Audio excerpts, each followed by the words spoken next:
हसनपुर निकट शिव मंदिर में मुस्लिम लड़की एवं हिंदू लड़के का बजरंग दल ने हिंदू रीति रिवाज से विवाह कराया संपन्न।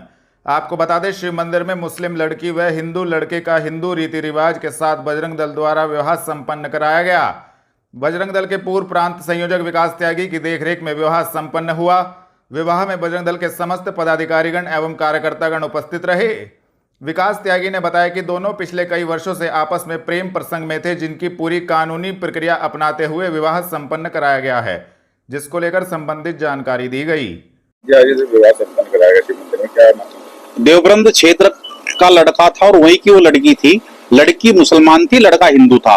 पिछले कई वर्षों से दोनों आपस में प्रेम संबंधों में थे और लड़का मेरे पास आया, उसने मुझे बताया कि ऐसा ऐसा मेरा एक लड़की सब प्रेम प्रसंग चल रहा है और मैं शादी करना चाहता हूँ। लड़के को बताया गया कि आप इस प्रकार की और कानूनी प्रक्रिया अपनाओ और यदि न्यायालय ने आप को उसके लिए और आदेश कर दिया आपके पक्ष में तो लड़की आपको मिल जाएगी। तो वो सक्षम न्यायालय में गए और माननीय न्यायालय ने उनकी बात को सुना और लड़की ने कहा कि मैं लड़के के साथ ही रहना चाहती हूँ और पिछले कई सालों से इसके साथ प्रेम प्रसंग में हूँ। तो माननीय न्यायालय ने और लड़की को लड़के के पक्ष में किया, उसी के साथ रहने की और अपने आदेश दिए। आज लड़का और लड़की दोनों का और विवाह संपन्न यही सहारनपुर में कराया गया है और वैवाहिक जीवन में आज वो दोनों लोग बंध गए और ये घर वापसी है, सनातन अपनाया है और वो लड़की मुस्लिम से हिंदू बनी तो उसका सनातन में स्वागत है। और ये एक बहुत बड़ा अभियान पूरे देश के अंदर जिस संगठन में हम काम किया है कर रहे हैं और उसके संस्कार लेकर उसकी रीति नीति परंपराओं को हम लोग आगे बढ़ा रहे हैं। और इस प्रकार के और भी कई जोड़े ऐसे संपर्क में हैं जो सनातन में अपना इच्छा प्रकट की है और बहुत जल्दी ऐसे विवाह संपन्न होंगे। तो जिस तरीके से जो है इनकी शादी हुई है तो कोई आगे परेशानी ना हो, तो परिवार ने जैसे बाहर निकाल दिया बताया जा रहा है? नहीं, पूरा प्रक्रिया न्यायालय के द्वारा हुई है और रही परिवार से बाहर निकालने की बात, यदि कहीं इस प्रकार की हमें कोई सूचना जानकारी होगी तो पूरा उनके साथ में हम लोग साथ में खड़े हुए हैं। सक्षम अधिकारियों को, पुलिस प्रशासन के अधिकारियों को अवगत कराते हुए और जो भी उन लोगों के खिलाफ कार्रवाई होगी जो परेशान कर रहे हैं, दिक्कत जहां से खड़ी हो रही है, तो उनके साथ हम लोग खड़े और कार्रवाई करवाई जाएगी। दिल्ली रोड स्थित होटल सभागार में chamber of industries and services के द्वारा राष्ट्र हित में नारी सुरक्षा, स्वच्छता व पर्यावरण को लेकर कार्यक्रम किया गया आयोजित। आपको बता दें, दिल्ली रोड स्थित होटल सभागार में chamber of industries and services के तत्वाधान में राष्ट्र हित में नारी सुरक्षा, स्वच्छता एवं पर्यावरण को समर्पित संकल्प कार्यक्रम का आयोजन किया गया। कार्यक्रम का शुभारंभ संस्था अध्यक्ष रविंद्र मिगलानी ने प्रार्थना, योग गुरु पद्मश्री भारत भूषण, महापौर डॉक्टर अजय सिंह, नगर विधायक राजीव गुंबर, संरक्षक अमर गुप्ता ने संयुक्त रूप से दीप प्रज्वलित कर किया। कार्यक्रम में योग गुरु पद्मश्री भारत भूषण ने कहा कि देश की परिस्थितियों को देखते हुए संस्था के सर्वोत्तम कार्य करना एक अच्छी पहल है। उन्होंने कहा कि अच्छे कार्य करने वालों का सदैव विरोध होता है, लेकिन यह मजबूती के साथ आगे बढ़ते रहते हैं, समन्वय संवाद के माध्यम से सकारात्मक सोच लेकर आगे बढ़ने का काम करते हैं, वह सफलता का स्वरूप है। उन्होंने कहा कि रानी लक्ष्मीबाई अहिल्या के देश में नारी सुरक्षा की चिंता करना सोचनीय पहलू है और स्वच्छता सुरक्षा से ही विकास संभव है। खान आलमपुरा निवासी मोहम्मद अमान भारतीय अंडर 19 क्रिकेट टीम के बने कप्तान, परिवार में खुशी की लहर। आपको बता दें, सहारनपुर के मोहम्मद अमान के भारतीय अंडर 19 क्रिकेट टीम के कप्तान बनने की खबर से उनके परिवार और पूरे शहर में खुशी की लहर दौड़ गई है।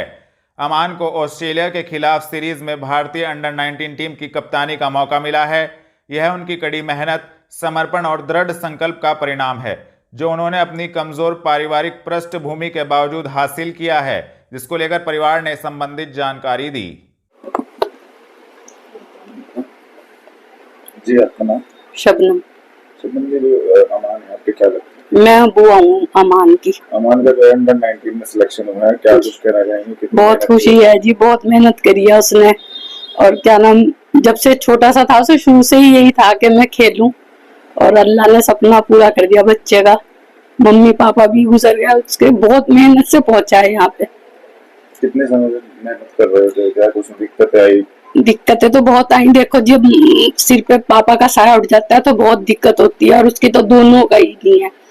और उसने अपने आप को बहुत अच्छी तरह से मेंटेन किया है, बहुत संभाला है, घर परिवार को भी सबको साथ लेके चला। छोटे बहन भाई, एक बड़ी बहन है शादीशुदा है। कितने बहन भाई हैं? ये 5 बहन भाई हैं, 3 भाई 2 बहनें। ये छोटी बहन है मान से, और 2 छोटे भाई हैं। और जब अंडर 19 में कप्तान बनाया, क्या कुछ कहना चाहेंगे?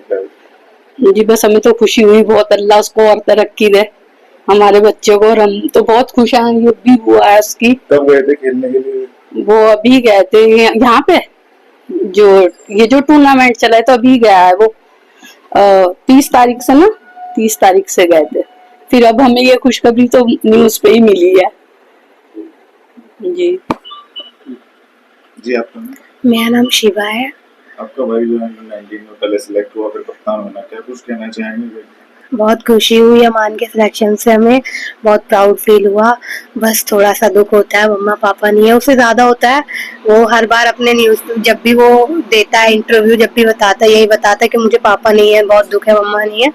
पर हम लोगों को बहुत खुशी है, बहुत प्राउड फील होता है। यहाँ पे सबको बहुत प्राउड होता है उसके ऊपर, सब बहुत खुश है। कितने टाइम से मेहनत कर रहे थे? वो बचपन से खेलता है, वो मुझसे बस थोड़ा ही 1-2 साल बड़ा, 1 साल बड़ा है, पर वो बचपन से यही खेलता है। बचपन से हमने उसे देखा ही नहीं, क्रिकेट में ही देखा है हमेशा। तो इससे पहले भी कहीं खेला है? हाँ, इससे पहले वो बहुत सारे 14 के वो दिए थे ट्रायल, फिर 15 के दिए, 16 के दिए, 19 के शायद वो ट्रायल कर रहे थे जब पापा की डेथ हुई, तभी वो आए थे एक दिन पहले पापा की डेथ से। फिर उसके बाद से वो थोड़ा और ज्यादा चले गए, पापा का दुख है बस उसको। तो इंडिया की तरफ से खेल रहे हैं, कैसा लग रहा है? बहुत प्राउड फील हो रहा है, सबको बहुत प्राउड है, गली में सब बहुत खुश है इस बात से, और उसको खुद को भी बहुत खुशी होगी। पंजाबी बाग स्थित आवास पर धोबी समाज की बैठक हुई आयोजित, पीडब्ल्यूडी प्रकरण में कार्रवाई की करी मांग। आपको बता दें, पंजाबी बाग स्थित आवास पर धोबी समाज की बैठक आयोजित हुई, जिसमें धोबी समाज द्वारा बताया गया कि पीडब्ल्यूडी कार्यालय में जिस तरीके से पार्षदों के साथ अधिकारी द्वारा अभद्रता की गई, उनके समाज के पार्षद को जाति सूचक शब्द कहे गए, जो समाज बिल्कुल भी बर्दाश्त नहीं करेगा। इसको लेकर समाज में भारी आक्रोश व्याप्त है। उन्होंने कहा कि यदि उक्त मामले में कार्रवाई नहीं हुई तो धोबी समाज सड़कों पर उतरकर आंदोलन करेगा। मेरा नाम मंगेश कुमार है। ये हमारे समाज की बैठक है और हमारे समाज के जो पार्षद हैं, नीरज जी पार्षद प्रतिनिधि हैं और आरती दिवाकर हैं हमारी पार्षद हैं, और हमारी पार्षद के साथ बदतमीजी की गई है। एक्सीएन साहब ने बदतमीजी की है और जाति सूचक शब्दों का प्रयोग किया है। धोबी कह के, कुछ और कह के, पता नहीं कैसे कैसे गालियां भी दी गई उन्होंने। और ये हम योगी सरकार में ये सब चीजें अच्छी नहीं है, और अगर ऐसी कोई उनके खिलाफ 2 दिन में कोई एक्शन नहीं लिया जाता शासन प्रशासन के द्वारा, तो हम फिर जो है माननीय मुख्यमंत्री से मिलने का भी काम करेंगे। पार्षदों द्वारा कोई अभद्रता नहीं की गई। पार्षद तो वहां अपनी मांग के पहले तो हमारे ये नीरज जी कई बार गए वहां पर उस निर्माण के लिए, और उस निर्माण के ऊपर इन्होंने कोई ध्यान नहीं दिया वहां पर, बल्कि 2-3 आदमी मरने से भी बचे हैं। जब वो दीवार गिरी, वो गिरी, वहां कोई था नहीं। अगर वहां कोई होता तो 2-3 मर जाते हैं वहां पर। तो आप क्या चाहते हैं? हम ये चाहते हैं कि हमारा समाज बहुत शांत स्वभाव का है। कभी आपने हमारा कोई धरना प्रदर्शन नहीं देखा होगा, कोई नहीं देखा होगा, लेकिन अगर हमारे समाज के ऊपर किसी बात की कोई आंच आती है या हमारे साथ इस तरह के दुर्व्यवहार होते रहे, तो हम माननीय मुख्यमंत्री से मिलेंगे और उनसे हम मांग करेंगे कि हमारे समाज के साथ न्याय किया जाए, क्योंकि माननीय मुख्यमंत्री जी के लिए सर्व समाज सर्वोपरि है, सारे समाज, और हमें पता है हमारे साथ कोई भेदभाव नहीं होगा। बस हम तो ये चाहते हैं 2 दिन में उनके खिलाफ मुकदमा दर्ज हो SC ST में, ताकि उन्हें पता चले कि कानून व्यवस्था नाम की कोई चीज है। अरुण कुमार, वार्ड नंबर 13 का एक मामला है। एक वहां नाला बनाया गया था जिसकी दीवार PWD ने बनाई थी। वो 1-2 दिन में ही दीवार गिर गई थी, जिसके बारे में पार्षद नीरज कुमार जी ने PWD के अधिकारी एक्शन धर्मेंद्र जी को सूचना दी। तो उनको जब उनके फोन से बात हुई तो उन्होंने जातिवाचक सूचक शब्द अपशब्द बोले हैं, और उनको फिर उनके खिलाफ उन्होंने मुकदमा भी दर्ज कराया। लेकिन हम इस चीज को ये कहते हैं कि जो उन्होंने मुकदमा दर्ज कराया, एक तो अपशब्द खुद बोल के खुद मुकदमा दर्ज भी करवा दिया पार्षद के ऊपर ही, तो ये गलत है। देखिए, जो पार्षद के ऊपर या तो एक्शन है धर्मेंद्र जी के ऊपर SC ST का मुकदमा दर्ज होना चाहिए। अगर 2 दिन में उनकी कोई गिरफ्तारी या उन पर मुकदमा नहीं दर्ज होता है तो हमारा पूरा धोबी समाज प्रदेश में भी और जिले में भी प्रदर्शन करेगा। बजरंग दल नेता विकास त्यागी ने मुख्यमंत्री को दारुल उलूम के संबंध में लिखा पत्र, कहा अवैध निर्माण का मुख्यमंत्री ले संज्ञान। आपको बता दें, बजरंग दल नेता पूर्व प्रांत संयोजक विकास त्यागी ने उत्तर प्रदेश के मुख्यमंत्री योगी आदित्यनाथ को पत्र लिखकर दारुल उलूम में वृहद पुस्तकालय, अन्य निर्माण कार्यों की शिकायतों का तुरंत संज्ञान लेकर जांच कार्यों का तुरंत निस्तारण किए जाने का अनुरोध किया है। विकास त्यागी का कहना था कि दारुल उलूम पर शमन शुल्क के करोड़ों रुपए शेष हैं, जिसको लेकर उन्होंने संबंधित जानकारी भी दी।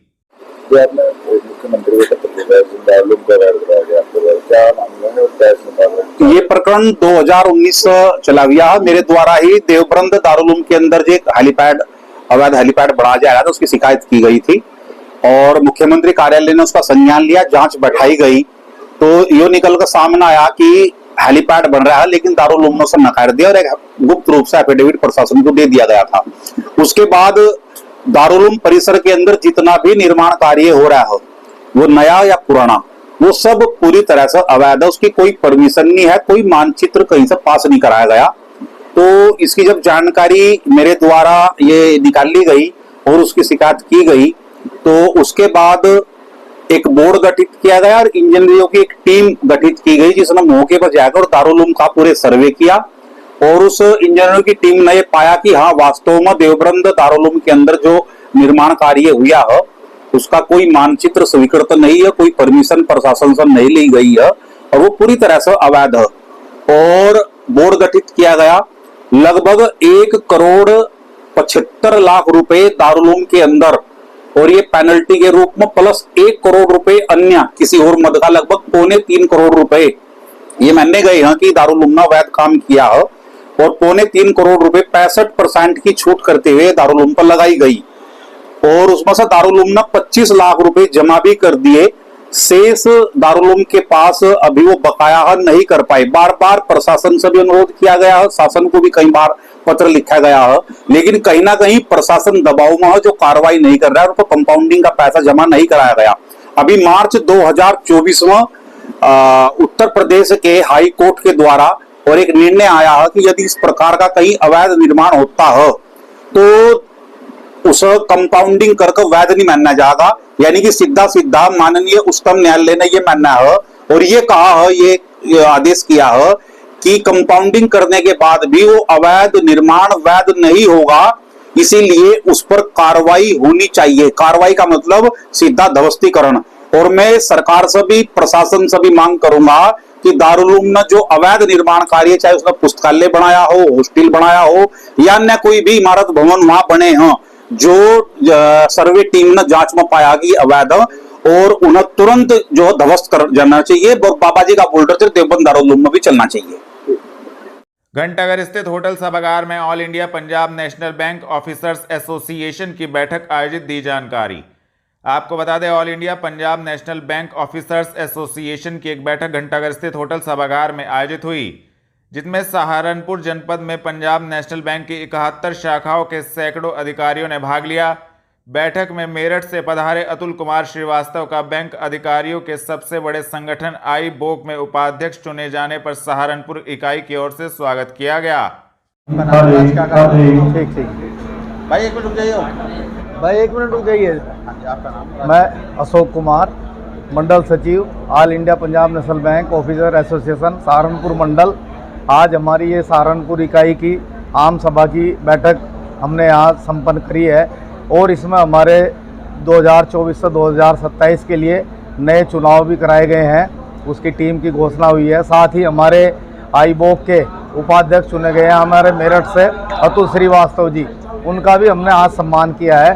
साथ ही जो है अधिकारी साथियों के लिए एक डीएसी पे सेमिनार का आयोजन हमने किया है और हमारी सहारनपुर जनपद की 71 शाखाओं से सैकड़ों अधिकारी आज इस मीटिंग में आए हुए हैं। गौतम, क्या कहना चाहेंगे आज के कार्यक्रम? आज की जो हमारी जो ये जनरल बॉडी मीटिंग थी, ये बहुत ही सफलपूर्वक रही और हमारा जो 3 साल के लिए चुनाव होता है उसमें हमारे अध्यक्ष के लिए श्री संजीव कुमार अग्रवाल जी चुने गए हैं, सचिव मंडल सचिव के लिए श्री अशोक कुमार जी और बाकी उपाध्यक्ष के लिए श्री अरविंद कुमार जी और बाकी अन्य कोई टीम है, मैं भी उसमें जो है चेयरमैन के लिए मैं भी चुना गया हूँ। और अभी जो है ना पूरी टीम को बहुत बहुत बधाई, 3 साल के लिए चुने गए। और सबसे बड़ी बात यह है इसमें अशोक जी का ये इतना प्रयास रहा, हमारा भी रहा पूरी टीम का, कि बिना किसी इलेक्शन के यूनानिमस हुआ, निर्विरोध सब चुने गए। और मैं अपनी ओर से पूरी टीम को और सहारनपुर मंडल के जितने भी हमारे ऑफिसर कर्मचारी और हैं उनको मैं बधाई देता हूँ। बहुत बहुत धन्यवाद। सहारनपुर के ऐतिहासिक मेला गुगाल को आयोजित करने वाली कमेटी की हुई घोषणा, महापौर व पार्षदों द्वारा की गई घोषणा। आपको बता दें, बेहट रोड स्थित कार्यालय पर सहारनपुर के ऐतिहासिक मेला गुगाल को आयोजित करने वाली कमेटी की घोषणा महापौर डॉक्टर अजय सिंह एवं सभी पार्षदों द्वारा सर्वसम्मति से की गई, जिसके अंतर्गत वार्ड 52 के पार्षद मनोज प्रजापति को मेला संयोजक नामित किया गया। इसी कड़ी में पार्षद ज्योति अग्रवाल, सुलेख चंद एवं फाहद सलीम को सह संयोजक बनाया गया, जिसको लेकर महापौर ने सभी को मिठाई खिलाते हुए बधाई दी तथा संबंधित जानकारी दी। आज संजीव जी मेले चेयरमैन बनाया आपको, और क्या प्राथमिकता रहेंगे और कैसे कैसे मेले को अच्छा बनाएंगे आप? सबसे पहले तो मैं धन्यवाद करता हूँ भारतीय जनता पार्टी के शीर्ष नेतृत्व का, माननीय महापौर अजय सिंह जी का, माननीय विधायक जी का, जिन लोगों ने इसमें मेरा सहयोग किया। और मेरा प्रयास रहेगा कि ये, क्योंकि बहुत ऐतिहासिक मेला है, पिछले 500-700 वर्षों से लगते हुए आ रहा है, कि इसमें प्रशासनिक व्यवस्थाएं दुरुस्त रहे, हम एक ऐसा माहौल दे पाए इस मेले को कि जैसे कि हम अपने बचपन में देखते थे और बड़ी आसानी से हम लोग घुमा करते थे, बड़े प्रेम से हम लोग घुमा करते थे और बहुत प्यारा एक माहौल हुआ करता था। मेरा यही प्रयास रहेगा ब्रिजमोहन जी कि ये मेला इस बार भी ऐसे ही रहे, प्रशासनिक व्यवस्थाएं दुरुस्त रहे, हमारी माताएं, हमारी बहनें, हमारी महिलाएं उसी तरीके से जैसे हम बचपन में देखा करते थे, स्वतंत्रता के साथ मेला घूमें, मेले में एक अच्छी साज सज्जा हो, सुव्यवस्थित तरीके से हो, प्रशासनिक व्यवस्था हम दुरुस्त कर पाएँ और भाईचारे की इस मिसाल को पेश करें, क्योंकि सबका साथ सबका विकास के साथ हमारे देश में जो सरकार चल रही है उनका भी मकसद यही है कि इन धार्मिक पहलुओं पर, इन धार्मिक चीज़ों को हम एक साथ लेकर चलें और सबका उसमें बराबर का इन्वॉल्वमेंट रहे। मेरा ये प्रयास रहेगा। डॉक्टर भीमराव अंबेडकर स्टेडियम में उत्तर प्रदेश राज्य सीनियर वुशु प्रतियोगिता हुई आयोजित, दी जानकारी। आपको बता दें, उत्तर प्रदेश राज्य सीनियर वुशु प्रतियोगिता में सर्वाधिक पदकों पर कब्जा कर गौतम बुद्ध नगर की टीम ने ओवरऑल ट्रॉफी पर कब्जा कर चैंपियनशिप बनने का खिताब अपने नाम किया। विजेता टीमों एवं विजेता खिलाड़ियों को अतिथियों के द्वारा पुरस्कार देकर सम्मानित किया गया। इस दौरान खिलाड़ियों ने खेल का शानदार प्रदर्शन किया, जिसको लेकर संबंधित जानकारी दी गई। मेरा नाम विभोर राणा, श्री राम सेना राष्ट्रीय अध्यक्ष, युवा भाजपा नेता। आज 23वीं राजकीय स्तर पर जो वुशु की फाइट थी, आज उसका फाइनल दिन था। 3 दिन से लगातार ये मैच चल रहा था। आज बच्चों ने बहुत अच्छा प्रदर्शन करा और बहुत सारी गौतम बुद्ध नगर की टीम, लखनऊ की टीम, यहाँ पर सबने प्रतियोगिता में हिस्सा लिया और बहुत सारी टीमों ने यहाँ पर पदक जीता। सबको मेरी तरफ से शुभकामनाएं और बच्चों के आगे भविष्य के लिए बहुत बहुत उज्जवल शुभकामनाएं मेरी तरफ से।